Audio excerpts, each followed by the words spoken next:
ബാങ്കറ്റിന്റെ പുതിയൊരു എപ്പിസോഡിലേക്ക് എല്ലാ പ്രിയപ്പെട്ടവർക്കും കർത്താവായ യേശുക്രിസ്തുവിന്റെ നാമത്തിൽ സ്വാഗതം. എല്ലാവരെയും ക്രിസ്തുവിൽ വന്ദനം ചെയ്യുന്നു. നാം ഒന്ന് ചെന്ന് ഒരു ഭക്തന്റെ ജീവിതത്തിലുള്ള ദൈവിക വാഗ്ദത്തങ്ങളെ കുറിച്ചാണ് ചിന്തിക്കുന്നത്.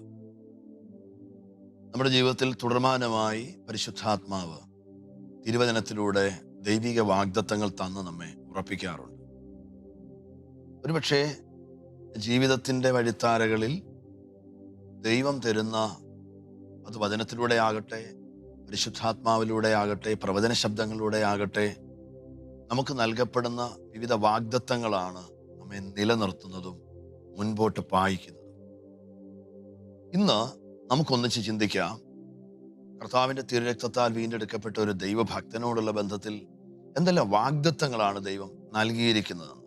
കാരണം പഴയ നിയമത്തിൽ ദൈവം തൻ്റെ ജനത്തോട് അഥവാ ഇസ്രായേൽ ജനത്തോട് വിവിധ വാഗ്ദത്തങ്ങളിലൂടെ അവരെ ശക്തിപ്പെടുത്തുകയും അവരുടെ പ്രതിബന്ധങ്ങളിലും അവരുടെ പ്രതികൂലങ്ങളിലുമെല്ലാം അവർ ക്ഷീണിച്ചു പോകാതെ അവർക്ക് വേണ്ടി പ്രവാചകന്മാരെ അയച്ചും വിവിധ നിലകളിലും അവരെ ധൈര്യപ്പെടുത്തുകയും ചെയ്തതായിട്ട് ദൈവത്തിൻ്റെ തിരുവചനം പറയുന്നുണ്ട്. ഈ വാഗ്ദത്തങ്ങൾ നമ്മോടുള്ള ബന്ധത്തിൽ എങ്ങനെയാണ് എന്ന് നമുക്കിന്ന് ചിന്തിക്കാം.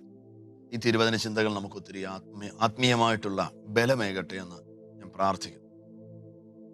ഒന്നാമത്തേത്, ദൈവത്തിൻ്റെ തിരുവചനത്തിൽ നമ്മെ ഓർപ്പിക്കുന്ന വാഗ്ദത്തമാണ്, അഥവാ പ്രധാനപ്പെട്ട ഒരു വാഗ്ദത്തമാണ്, യുവർ സ്ട്രെങ്ത് വിൽ റിന്യൂ. നിങ്ങൾ ശക്തി പുതുക്കപ്പെടും. Praise God. പലപ്പോഴും ക്ഷീണിച്ചു, തളർന്നു എന്നൊക്കെ നമുക്ക് തോന്നുമ്പോൾ, ഇനി മുൻപോട്ടില്ല എന്ന് നാം പറയുമ്പോൾ, ദൈവത്തിൻ്റെ തിരുവചനം നമ്മോട് പറയുകയാണ്, നിന്റെ ശക്തിയെ പുതുക്കും. നമ്മെ ശക്തിയെ പുതുക്കുന്ന ഒരു ദൈവിക ഇടപെടലിനെ കുറിച്ച് യെശയ്യാവിൻ്റെ പ്രവചനം 40:31 നമ്മൾ കാണുന്നുണ്ട്. അവിടെ ഇപ്രകാരമാണ് പറയുന്നത്, യഹോവയെ കാത്തിരിക്കുന്നവർ ശക്തിയെ പുതുക്കും. എനിക്കറിയാം, നിങ്ങൾ ഈ ദൈവവചനം പലവരും കേൾക്കുന്നവരും ഒരുപക്ഷെ അത് ധ്യാനിക്കുന്നവരും ഒക്കെ ആയിരിക്കാം. അവിടെ ഇപ്രകാരമാണ് പറയുന്നത്, യഹോവയെ കാത്തിരിക്കുന്നവർ ശക്തിയെ പുതുക്കും, അവർ കഴുകന്മാരെ പോലെ ചിറകടിച്ചു കയറും. അവർ ക്ഷീണിച്ചു പോകാതെ നടക്കും, അവർ തളർന്നു പോകാതെ ഓടുകയും ചെയ്യും. ഇതാണ് ദൈവത്തിന്റെ തിരുവചനം അവിടെ ഓർപ്പിക്കുന്നത്. ശക്തി പുതുക്കുന്ന ദൈവം. ആമേൻ. തിരുവചനത്തിലുടനീളം ഉൽപ്പത്തി പുസ്തകം മുതൽ ഇങ്ങനെ നാം നോക്കുമ്പോൾ, ക്ഷീണിച്ചിരുന്ന അനേകരെ ദൈവം ബലപ്പെടുത്തി. അഥവാ മാനുഷികമായ യാതൊരു സാധ്യതകളും ഇല്ലാത്ത ഇടങ്ങളിൽ ദൈവം തൻ്റെ ഭക്തനോടുള്ള ഒരു ദൈവത്തിന്റെ കമ്മിറ്റ്മെന്റ് കൊണ്ട്, ദൈവത്തിന്റെ ഫെയ്ത്ത്ഫുൾനെസ് കൊണ്ട് ദൈവം അവരെ ബലപ്പെടുത്തിയ സാഹചര്യങ്ങൾ തിരുവചനത്തിലുണ്ട്. അപ്പോൾ പുതിയ നിയമ വിശ്വാസിക്ക് ഇത് ഏറെ ഫലപ്രദമായ ഒരു ചിന്തയാണ്. കാരണം പുതിയ നിയമ വിശ്വാസിയോടുള്ള ബന്ധത്തിലാണ് വ്യക്തിപരമായി ദൈവം ഇടപെടുന്നത്. നമ്മൾ ഈ ഓൾഡ് ടെസ്റ്റ്മെന്റ് ഒക്കെ കാണുമ്പോൾ ഇസ്രായേൽ മക്കളോട് ആരോടും തന്നെ ദൈവം വ്യക്തിപരമായി ഇടപെടുകയില്ലായിരുന്നു. കാരണം അവർക്കൊരു മധ്യസ്ഥനുണ്ട്, അഥവാ ഒരു പുരോഹിതനാകട്ടെ, ഒരു രാജാവാകട്ടെ, ഒരു പ്രവാചകനാകട്ടെ, ഇങ്ങനെയൊക്കെയുള്ള തസ്തികകൾ അവർക്കുണ്ട്. അവരിലൂടെ മാത്രമാണ് ദൈവം ജനത്തോട് ഇടപെട്ടതും ജനത്തെ ന്യായപാലനം ചെയ്തതും. എന്നാൽ നമ്മോടുള്ള ബന്ധത്തിൽ അങ്ങനെയല്ല. കർത്താവായ യേശുക്രിസ്തുവിന്റെ തിരുരക്തത്താൽ കഴുകൽ പ്രാപിച്ച, വീണ്ടും ജനിച്ച ഒരു ദൈവപൈതലിനോടുള്ള ബന്ധത്തിൽ ദൈവം നേരിട്ടാണ് ഇടപെടുന്നത്. അപ്പൊ നിങ്ങളുടെ നിത്യജീവിതത്തിൽ ഇൻഡിവിഡുവലായി നിങ്ങളെ കെയർ ചെയ്യുവാനും ഇൻഡിവിഡുവലായിട്ട് നിങ്ങളോട് സംസാരിക്കാനുമാണ് ദൈവം ആഗ്രഹിക്കുന്നത്. ആമേൻ. നിങ്ങൾ ആരെങ്കിലും കർത്താവായ യേശുക്രിസ്തുവിനെ രക്ഷിതാവായി സ്വീകരിച്ചവരാണെങ്കിൽ നിങ്ങളോട് നിരന്തരം സംസാരിപ്പാൻ ദൈവം ആഗ്രഹിക്കും. നിങ്ങളുടെ ജീവിതത്തിൻ്റെ ഓരോ പ്രശ്നങ്ങളെക്കുറിച്ചും നിങ്ങളോട് സംസാരിക്കുവാനും, ഒരുപക്ഷെ നിങ്ങൾ ദൈവത്തോട് സംസാരിക്കുന്നതിനേക്കാൾ കൂടുതൽ നിങ്ങളോട് സംസാരിക്കുവാനാണ് ദൈവം ആഗ്രഹിക്കുന്നത്. ഇത് ദൈവവചനം പഠിച്ചാൽ നമുക്ക് മനസ്സിലാവും. ഇനി തിരുവചനത്തിൽ പുതിയ നിയമത്തിൽ കർത്താവായ യേശുക്രിസ്തുവിന്റെ ശുശ്രൂഷ, ജീവിതം, ഇതൊക്കെ നാം പഠിക്കുമ്പോൾ എപ്പോഴും കർത്താവ് നിരന്തരമായി പിതാവിനോട് സമ്പർക്കം പുലർത്തി സംസാരിച്ചിരുന്നു. ഒരു വേള കർത്താവായ യേശുക്രിസ്തു ഇപ്രകാരം ശിഷ്യന്മാരോട് പറഞ്ഞു, നിങ്ങളെല്ലാവരും എന്നെ ഏകനായി വിടുന്ന നാഴിക വരുന്നു, എന്നാൽ ഞാൻ തനിച്ചല്ല താൻ, കാരണം പിതാവ് എൻ്റെ കൂടെയുണ്ട്. അപ്പൊ എപ്പോഴും പുത്രനോട് സംസാരിക്കുന്ന പിതാവ്, ഇത് വലിയൊരു ഒരു പോസിറ്റീവായ ഒരു കോൺസെപ്റ്റാണ്. ഇതൊരു റിയാലിറ്റിയാണ്. നമ്മോട് എപ്പോഴും ഇടപെടാൻ ആഗ്രഹിക്കുന്ന ദൈവം. ഈ മാനുഷിക ശബ്ദങ്ങളെല്ലാം നമുക്ക് എതിരായും പ്രതികൂലമായും ഒക്കെ നിൽക്കുമ്പോൾ അതിന് നടുവിൽ ദൈവശബ്ദത്തെ മുറുകെ പിടിക്കുന്ന ഒരുവനോടാണ് ദൈവം പറയുന്നത്, നിന്റെ ശക്തി പുതുകും.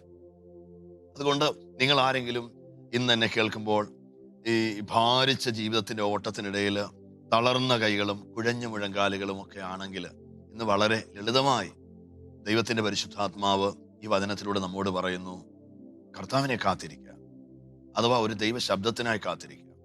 ഈ പ്രതിസന്ധികളിലെല്ലാം ശബ്ദങ്ങൾ ഞാൻ കേൾക്കുമ്പോൾ, ഒരുപക്ഷെ കാറ്റിന്റെ ശബ്ദം, തിരകളുടെ ശബ്ദം, അതിന് നടുവിലൊക്കെ ഒരു ദൈവശബ്ദത്തിനായി കാത്തിരിക്കുക. ആ ശബ്ദം എന്നെ ശക്തീകരിക്കും, ആ ശബ്ദം എന്നെ ബലപ്പെടുത്തും. അതുകൊണ്ട് എല്ലാ പ്രതിസന്ധികൾക്ക് നടുവിലും ഒരു ദൈവശബ്ദത്തിനായി പ്രാർത്ഥനാമുറിയിൽ വെയിറ്റ് ചെയ്യുക. അപ്പൊ ഒന്നാമത്തെ പ്രോമിസ് ആണ് നമ്മൾ ഇന്ന് ചിന്തിക്കുന്നത്. Your strength will renew like anything. നീ മറ്റാരെയും ശക്തനാകും, അല്ലെങ്കിൽ ദൈവം നിന്നെ മുമ്പിൽ ഏറെ ബലപ്പെടുത്തുവാൻ ആഗ്രഹിക്കുന്നു. അതൊരു തിരുവചനത്തിലൂടാകാം, ഒരു പ്രവചന ശബ്ദത്തിലൂടാകാം, ഒരു വെളിപ്പാടിലൂടാകാം, ഒരു ദർശനത്തിലൂടാകാം. ഏതു വിധത്തിലും ദൈവം നമ്മോട് സംസാരിപ്പാൻ ആഗ്രഹിക്കുന്നു. Praise God. അതുകൊണ്ട് പ്രതിസന്ധികളിൽ ദൈവശബ്ദത്തിനായി കാതോർക്കുക. രണ്ടാമത്തത്, ആമേൻ, God will never leave you. ഒരിക്കലും ദൈവം താങ്കളെ ഉപേക്ഷിക്കുകയില്ല. ആമേൻ. ഇത് നമ്മുടെ ജീവിതത്തിൽ പലപ്പോഴും ഈ അരക്ഷിതബോധം വരുന്ന ഒരു നമ്മൾ അൺവർത്തിയാണ് എന്നൊക്കെ നാം ചിന്തിക്കുമ്പോൾ ഒരു അരക്ഷിതത്വ ബോധം വരുന്ന ഒരു ചിന്തയാണ്, ദൈവം എന്നെ കൈവിട്ടു. ഈ കർത്താവായ യേശുക്രിസ്തുവിന്റെ ജീവിതത്തോടുള്ള ബന്ധത്തിൽ കർത്താവ് ക്രൂശിൽ വെച്ച് ഒരിക്കൽ നിലവിളിയോടെ അപ്പനോട് അഥവാ പിതാവിനോട് ചോദിക്കുന്ന ഒരു ചോദ്യം നമ്മൾ കേട്ടിട്ടുണ്ട്. എൻ്റെ പിതാവേ, എൻ്റെ പിതാവേ, അല്ലെങ്കിൽ എൻ്റെ ദൈവമേ അങ്ങനെ കൈവിട്ടതെന്ന്. അപ്പൊ ജീവിതത്തിന്റെ അവസാന ഘട്ടത്തിൽ ഒരുപക്ഷെ യേശുവിന് തൻ്റെ മാനുഷികതയിൽ പിതാവ് തന്നെ കൈവിട്ടതായി തോന്നപ്പെടുന്ന ഒരു സന്ദർഭത്തെക്കുറിച്ച് അവിടെ എഴുതിയിട്ടുണ്ട്. എന്നാൽ ബാക്കി എല്ലാ സ്ഥലങ്ങളിലും കർത്താവായ യേശുക്രിസ്തു വളരെ കോൺഫിഡൻസോടെയാണ് പറയുന്നത്, പിതാവ് എൻ്റെ കൂടെയുണ്ട്, ഞാൻ തനിച്ചല്ല, പിതാവിന് ഇഷ്ടം ചെയ്യുന്നതാണ് എൻ്റെ ആഹാരം എന്നൊക്കെ പറഞ്ഞ് കർത്താവ് പിതാവിൽ ബലപ്പെടുകയാണ്. കർത്താവായ യേശുക്രിസ്തു ശുശ്രൂഷയിൽ ഇറങ്ങുമ്പോൾ, 30-ാം വയസ്സിൽ ശുശ്രൂഷ ആരംഭിക്കുമ്പോൾ തന്നെ പിതാവ് തൻ്റെ കൂടെ ഉണ്ട് എന്നുള്ള തിരിച്ചറിവിലാണ് കർത്താവ് ശുശ്രൂഷ ആരംഭിക്കുന്നത്. ദരിദ്രന്മാരോട് സുവിശേഷം അറിയിപ്പാൻ യഹോവയായ കർത്താവ് എന്നെ അഭിഷേകം ചെയ്തിരിക്കുകയാൽ എന്ന് പറഞ്ഞാൽ തുടങ്ങുന്നത്. അഥവാ അപ്പന്റെ കൈവപ്പോടുകൂടെയാണ് കർത്താവായ യേശുക്രിസ്തു തുടങ്ങുന്നത്. ആമേൻ. ഇവിടെ നമുക്കിന്ന് ഈ തിരുവചന ഭാഗങ്ങളിലൂടെ ദൈവത്തിന് നമ്മോട് പറവാനുള്ളത്, ദൈവത്തിന് ഒരിക്കലും നിങ്ങളെ ഉപേക്ഷിക്കാൻ കഴിയത്തില്ല. നിങ്ങൾ നിങ്ങളുടെ ജീവിതത്തിൽ ഒരുപക്ഷെ പിന്മാറിപ്പോയവരായിരിക്കാം, പ്രതിസന്ധികളിലൂടെ കടന്നുപോയവരായിരിക്കാം, ഒരുപക്ഷെ ദൈവത്തെ വിട്ട് ഓടുവാൻ നിങ്ങൾ ശ്രമിച്ചവരായിരിക്കാം, നിങ്ങൾ നിരാശാഭരിതരായിരിക്കാം, ജീവിതത്തിന്റെ ഏതെങ്കിലുമൊക്കെ വ്യത്യസ്തമായ തുറകളിലൂടെ നിങ്ങൾ കടന്നു പോകുന്നവരായിരിക്കാം. ഒരുപക്ഷെ നിങ്ങളുടെ പ്രാർത്ഥനാ ജീവിതം ശരിയല്ലായിരിക്കാം, ഇനിയും നിങ്ങൾ ബൈബിള് വായിക്കുന്നവരായിരിക്കില്ല, ഇനിയും ശരിയൊക്കെ എന്താണ് തെറ്റൊക്കെ എന്താണെന്നൊക്കെ തിരിച്ചറിഞ്ഞിട്ട് അതിൻ പ്രകാരം നടക്കാൻ നിങ്ങൾ കഴിയാത്തവരായിരിക്കാം. ഇതൊക്കെ ശരിയാ. പക്ഷെ ദൈവത്തിന്റെ വചനം പറയുന്നു, ദൈവത്തിന് നിങ്ങളെ ഉപേക്ഷിക്കാൻ കഴിയും. കർത്താവിന് ഒരിക്കലും നിങ്ങളെ ഉപേക്ഷിക്കാൻ കഴിയും. ആമേൻ. അപ്പൊ നമ്മോടുള്ള വലിയൊരു വാഗ്ദത്തമാണ്, ആമേൻ, God will never leave you. ഒരിക്കലും നിങ്ങളെ ദൈവം ഉപേക്ഷിക്കത്തില്ല. ഹല്ലേലൂയ. ഇത് വലിയൊരു ചിന്തയാണ്. പലപ്പോഴും സാത്താൻ നമ്മുടെ ജീവിതത്തിൽ വരുത്തി തീർക്കുവാൻ ഉദ്ദേശിക്കുന്ന ഒരു ധാരണയാണ്, ദൈവത്തിന് നമ്മെ ഇഷ്ടമല്ല, ഈ സ്വഭാവങ്ങളോടുകൂടി ഒരാളെ ദൈവം ഒരിക്കലും അക്സെപ്റ്റ് ചെയ്യുന്നില്ല, മറ്റാരുടെയൊക്കെ പ്രാർത്ഥനകൾ കേട്ടാലും എൻ്റെ പ്രാർത്ഥന ദൈവം കേൾക്കുകയില്ല എന്നൊക്കെയുള്ള ചില ചിന്താഗതികൾ. പക്ഷെ ആ ചിന്താഗതികൾ വെറും മൗഢ്യമാണ്. അപ്പോൾ ഇത്തരം ചിന്താഗതികൾ വലയുന്ന ഒരു മാനസിക ഭാരത്തോടെയാണ് നിങ്ങൾ ഇന്ന് എന്നെ കേൾക്കുന്നതെങ്കിൽ ഞാൻ നിങ്ങളോട് പറവാൻ ആഗ്രഹിക്കുന്നു, തിരുവചനം നമ്മോട് പറയുന്നു, കർത്താവ് നമ്മെ ഒരിക്കലും ഉപേക്ഷിക്കത്തില്ല. എബ്രായലേഖനം 13-ാം അധ്യായം 5-ാം വാക്യം ഇങ്ങനെ പറഞ്ഞു, ഞാൻ നിന്നെ ഒരു നാളും കൈവിടുകയുമില്ല, ഉപേക്ഷിക്കുകയുമില്ല. ആമേൻ. ഒരു നാളും എന്ന് പറഞ്ഞാൽ ഒരു ദിവസം പോലും, എൻ്റെ ജീവിതത്തിന്റെ ഓരോ ദിവസങ്ങളിലും ദൈവത്തിന് എന്നോട് അതിരാവിലെ പ്രാർത്ഥനാമുറിയിൽ വന്ന് പറയാനുള്ളത് ഇതാണ്, ഈ ദിവസവും ഞാൻ നിന്നെ കൈവിടത്തില്ല. കൈവിടുകയില്ല എന്ന് പറഞ്ഞാൽ അതിൻ്റെ അർത്ഥം നിന്റെ കയ്യിൽ നിന്ന് ഞാൻ വിടുകയില്ലെന്നാ. നിന്റെ കയ്യിൽ നിന്ന് ഞാൻ വിടുകയില്ല, ഞാൻ നിന്റെ കൈ പിടിക്കും, ഞാൻ നിന്നെ നടത്തും. ഈ പലപ്പോഴും ദൈവം നമ്മുടെ കൈ പിടിക്കുമ്പോഴും നാം ദൈവത്തിന്റെ കയ്യിൽ മുറുകെ പിടിക്കാത്തത് കൊണ്ട് ദൈവം എൻ്റെ കൈ പിടിച്ചിരിക്കുന്നു എന്നൊരു തിരിച്ചറിവില്ലാതെ പോകുന്നുണ്ട്. അത് നിമിത്തമാണ് പലപ്പോഴും നാം ഏകരായിപ്പോയി എന്നൊരു ധാരണ നമുക്ക് വരുന്നത്. നിങ്ങൾ കണ്ടില്ലേ ഈ പടകിലൊക്കെ ശിഷ്യന്മാര് നിലവിളിക്കുന്നത്, സാക്ഷാൽ യേശു ദൈവപുത്രൻ പടകിൽ അവിടെ കൂടെ ഉള്ളപ്പോഴും അവർ നിലവിളിക്കുകയാണ്. അവർ പറയുന്നു, നാഥ, ഞങ്ങൾ നശിച്ചു പോകുന്നതിൽ നിനക്ക് വിചാരമില്ലയോ? അപ്പൊ യേശു അവിടെ എഴുന്നേറ്റിട്ട് അവരുടെ അവസ്ഥകൾ കണ്ടിട്ട് അവരെ വിടുവിക്കുക എന്നുള്ളതല്ല, മറിച്ച് അവരുടെ അവിശ്വാസത്തെ ശാസിക്കുക ചെയ്യും. Praise God.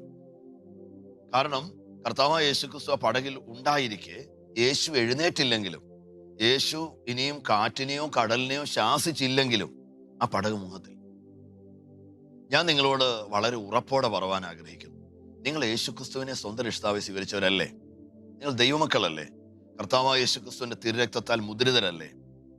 എങ്കിൽ നിങ്ങളുടെ ജീവിതത്തിന്റെ ഒരു സാഹചര്യത്തിലും ഒരു ദൈവപ്രവൃത്തി കാണുന്നില്ല എന്ന് നിങ്ങൾക്ക് തോന്നിയാൽ പോലും ഒരിക്കലും നിങ്ങളെ ദൈവം ഉപേക്ഷിച്ചിട്ടില്ല. കർത്താവ് നിങ്ങളുടെ കൂടെയുണ്ട്. ഒരു ദൈവപ്രവൃത്തി നിങ്ങളുടെ ജീവിതത്തിൽ വാസ്തവമായും സംഭവിക്കും.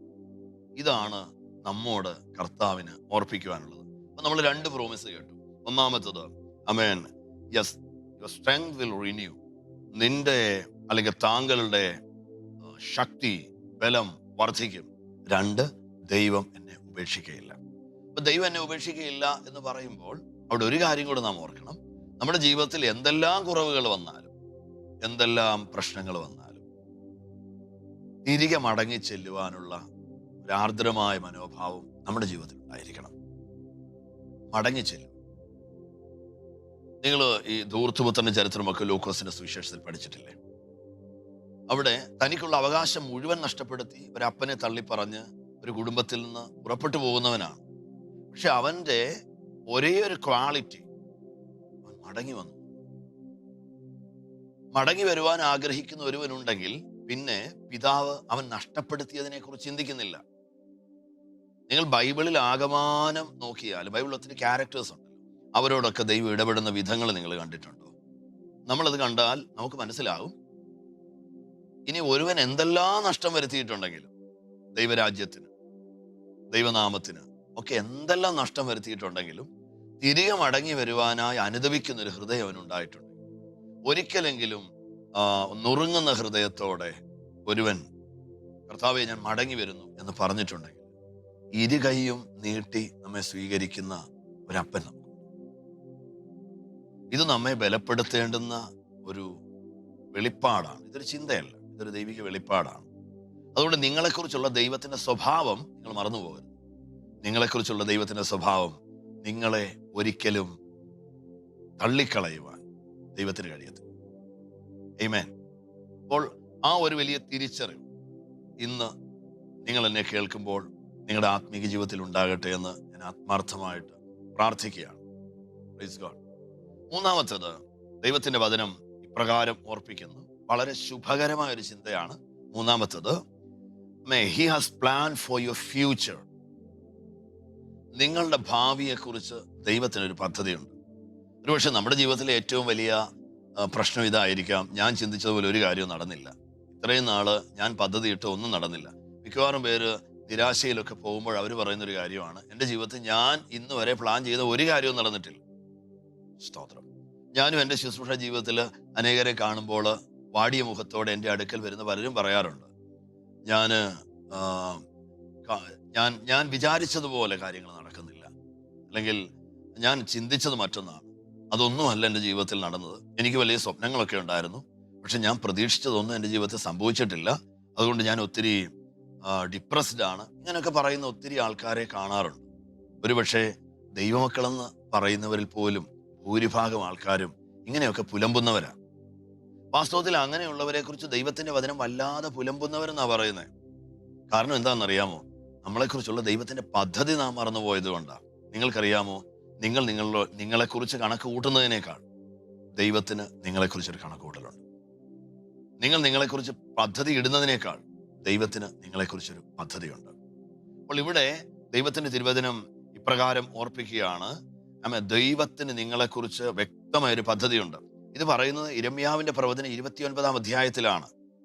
നാം ഒരുപക്ഷെ ഒത്തിരി കേൾക്കുകയും ഒക്കെ ചെയ്യുന്നൊരു വാക്യമായത്. യിരെമ്യാ പ്രവചനം 29-ാം അധ്യായത്തിൽ അതിന്റെ 11-ാം വാക്യത്തിൽ ഇങ്ങനെ പറയുന്നുണ്ട്, നിങ്ങൾക്ക് ശുഭഭാവി വരുവാൻ തക്കവണ്ണം നിങ്ങളെക്കുറിച്ച് എനിക്കൊരു പദ്ധതിയുണ്ട്. വാസ്തവത്തിൽ ആ പ്രവചന പുസ്തകത്തിൽ, യിരെമ്യാവിന്റെ പ്രവചന പുസ്തകം 29-ാം അധ്യായം എന്താണെന്ന് നിങ്ങൾക്കറിയാമോ? ബാബേൽ രാജ്യം, ആ രാജ്യത്തിലെ രാജാവ് ഇസ്രായേലിനെ വന്ന് പിടിക്കാൻ പോവാ. ഇസ്രായേലിനെ വന്ന് അവർ പിടിച്ചുകൊണ്ട് പോയി കഴിഞ്ഞാൽ, ഇസ്രായേലിലെ മുഴുവൻ ആൾക്കാരെയുമായി പിടിച്ചുകൊണ്ട് പോകുന്നത്. അവരെല്ലാം പിടിച്ചുകൊണ്ട് പോയാൽ പിന്നെ ഒരിക്കലും അവർക്ക് തിരികെ വരാൻ കഴിയത്തില്ല. കാരണം ഇസ്രായേലിൽ നിന്ന് ഒത്തിരി വിദൂരമാണ് ബാബേൽ. അവിടെ അടിമകളാക്കിയാണ് കൊണ്ടുപോകുന്നത്. ഇനി ഒരിക്കലും സ്വന്തം രാജ്യത്തിലേക്ക് എത്തിച്ചേരുവാൻ കഴിയത്തില്ല. ഇവിടെ യിരെമ്യാ പ്രവാചകൻ ജനത്തോട് പറയുകയാണ്, ബാബേൽ രാജാവ് വരും, നിങ്ങളെ പിടിച്ചുകൊണ്ട് പോകും, നിങ്ങളുടെ ദേശം നഷ്ടമാകും, നിങ്ങളുടെ രാജ്യം സദാകാലത്തേക്ക് അഥവാ ഒരു പ്രത്യേക കാലയളവിലേക്ക് ആ രാജ്യം ശൂന്യമായി കിടക്കും. പക്ഷെ ഇതൊന്നും കണ്ട് നിങ്ങൾ ഭ്രമിക്കരുത്. നിങ്ങളുടെ നാശത്തിനല്ല, നിങ്ങളുടെ ക്ഷേമത്തിനാണ്. നിങ്ങൾ ചെല്ലുന്ന ബാബേലിൽ നിങ്ങൾ ആരും നശിച്ചു പോകത്തില്ല. അവിടെ വെച്ച് ഞാൻ നിങ്ങളെ വർദ്ധിപ്പിക്കും. അവിടെ വെച്ച് നിങ്ങളുടെ മക്കളെ ഞാൻ പെരുക്കും. അവരെല്ലാം വീണ്ടും വലിയൊരു കൂട്ടമായി തിരികെ മടങ്ങി വരും. വാസ്തവത്തിൽ ബാബേൽ പ്രവാസം എന്നുള്ളത് ഇസ്രായേലിന് ചിന്തിക്കുവാൻ കഴിയത്തില്ലായിരുന്നു. മാത്രമല്ല, യിരെമ്യാവിന്റെ കാലഘട്ടത്തിൽ അനേക പ്രവാചകന്മാർ അന്നത്തെ ഇസ്രായേലിന്റെ രാജാക്കന്മാരോട് പ്രവചിച്ചു. അവർ പറഞ്ഞു, ബാബേൽ രാജാവ് വരികയില്ല, ഒരിക്കലും നിങ്ങൾക്ക് പ്രവാസത്തിലേക്ക് പോകേണ്ടി വരികയില്ല, യുദ്ധമുണ്ടാകത്തില്ല, നിങ്ങൾ സമാധാനത്തിലാണ് എന്നൊക്കെ പറയുമ്പോൾ ദൈവം തന്റെ പരിശുദ്ധാത്മാവിനാൽ യിരെമ്യാ പ്രവാചകനോട് ഇപ്രകാരം പറഞ്ഞു, നിങ്ങൾ ബാബേലിൽ പോകും. അത് ദൈവം നിങ്ങളെ കൈവിട്ടു എന്നുള്ളതിന്റെ തെളിവല്ല. ഞാൻ നിങ്ങളോട് പറയട്ടെ, ഈ നിങ്ങളുടെ ജീവിതത്തിൽ ചില പ്രശ്നങ്ങളോ പ്രതിസന്ധികളോ ഒക്കെ വന്നാൽ അത് ദൈവം നിങ്ങളെ കൈവിട്ടു എന്നുള്ളതിന്റെ തെളിവല്ല. ഒരിക്കലും അങ്ങനെ ചിന്തിക്കരുത്. ദൈവം നമ്മെ കൈവിടുകയില്ല. അത് നമ്മുടെ മുമ്പേ ചിന്തിച്ചല്ലോ. മാത്രമല്ല, നമ്മുടെ ഏറ്റവും നല്ലത് നമ്മേക്കാൾ അറിയുന്നവനത് ദൈവജ്ഞാനിയാണ്. ആമേൻ. ദൈവമെല്ലാം സ്നേഹത്തോടെ മുൻ നിയമിച്ച് ചെയ്യുന്നതാണ്. അപ്പൊ ദൈവിക പദ്ധതിയില്ലാത്ത ഒന്നും നമ്മുടെ ജീവിതത്തിൽ വരികയില്ല. നാം അതിലാണ് ആശ്രയിക്കേണ്ടത്, അതിലാണ് ബലപ്പെടേണ്ടത്. ആമേൻ. നമ്മുടെ ക്രിസ്തീയ യാത്രയിൽ നാം ഏറ്റവും കൂടുതൽ തിരിച്ചറിയേണ്ടത് നമ്മുടെ കർത്താവിന് നമ്മോടുള്ള സ്വഭാവം എന്താണ്. പത്രോസിൻ ലേഖനത്തിൽ നിങ്ങൾ വായിച്ചിട്ടില്ലേ, നാം വചനത്താൽ വീണ്ടും ജനിച്ചവരാണ്, നാം കർത്താവിന്റെ ദിവ്യ സ്വഭാവത്തിന് കൂട്ടാളികളാണെന്നൊക്കെ. എന്താ കർത്താവിന്റെ ക്യാരക്ടർ? കർത്താവിന്റെ ക്യാരക്ടർ ചേഞ്ച് ചെയ്യുന്നില്ല.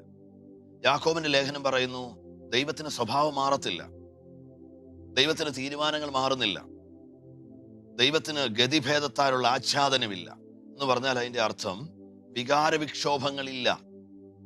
ആമേൻ. ദൈവത്തിന് തന്റെ തീരുമാനം ഉറച്ചതാണ്.